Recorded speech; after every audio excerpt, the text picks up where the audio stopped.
महापालिका निमित्तानं ठाकरे बंधूंमध्ये चांगलीच एकजूट झाली। येत्या 4 जानेवारीला मुंबईसाठी ठाकरेंची शिवसेना आणि मनसेचा एकत्रित वचननामा प्रकाशित केला जाणार आहे आणि यासाठी मनसे अध्यक्ष राज ठाकरे शिवसेना भवनात उपस्थित राहणार आहेत। शिवसेनेतून बाहेर पडल्यानंतर मनसे अध्यक्ष राज ठाकरे शिवसेना भवनाची पायरी चढलेले नाहीत।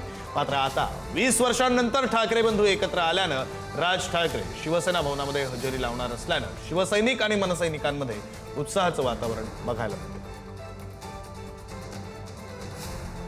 गोष्ट आहे 4 तारखेला सन्मान्य राज ठाकरे सुद्धा शिवसेना भवनात येत आहेत। वचननामा जो संयुक्त वचननामा आम्ही प्रकाशित करतो आहोत त्या संदर्भात काल उद्धवजी आणि राजसाहेबांमध्ये चर्चा झाली प्रदीर्घ काळ। त्यानंतर 4 तारखेला शिवसेना भवनामध्ये वचननाम्याचं प्रकाशन आहे आणि माननीय राज ठाकरे शिवसेना भवनात त्यासाठी उपस्थित राहतील। ही सगळ्यांसाठी आमच्या सगळ्यांसाठी आनंदाची गोष्ट आहे।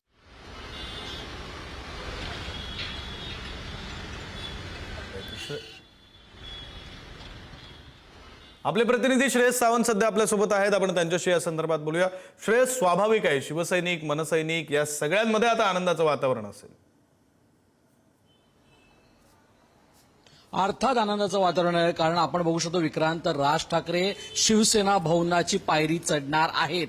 अर्थात आपण बघू शकतो तर गणपतीपासून सुरू झालेला जो दिवस होता जेव्हा उद्धव ठाकरे पहिल्यांदा शिवतीर्थावर आले, राज ठाकरे मातोश्रीवर गेले, पण आता मनसे अध्यक्ष राज ठाकरे 4 तारखेला सेना भवनाची पायरी चढणार आहेत आणि तो पण वचननामा जो आहे तो जाहीर वचननामा जो आहे ठाकरे बंधूंचा तो तिकडे जाहीर होईल। म्हणजेच काय, मनसे अध्यक्ष राज ठाकरे, पक्षप्रमुख उद्धव ठाकरे, अमित ठाकरे आणि आदित्य ठाकरे एकत्र येऊन हा वचननामा जाहीर करणार आहेत महापालिकेसाठी। आपण बघू शकतो या शिवतीर्थावर काल एक मोठी बैठक पार पडली। 3 तासापर्यंत खऱ्या अर्थानं उद्धव ठाकरे आणि राज ठाकरे इकडे होते। संपूर्ण वचननामाचं काम जे आहे ते संदीप देशपांडे, साईनाथ दुर्गे, अमित ठाकरे आणि आदित्य ठाकरे यांच्याकडे होतं। मात्र तो आता वचननामा तयार आहे आणि खऱ्या अर्थानं तो वचननामा उद्या 4 तारखेला म्हणजे परवा 4 तारखेला राज ठाकरे आणि उद्धव ठाकरे सेना भवनात येऊन खऱ्या अर्थानं लोकांसमोर आणणार आहेत। विक्रांत, बरं, धन्यवाद श्रेयस दिलेल्या या सगळ्या सविस्तर माहितीसाठी।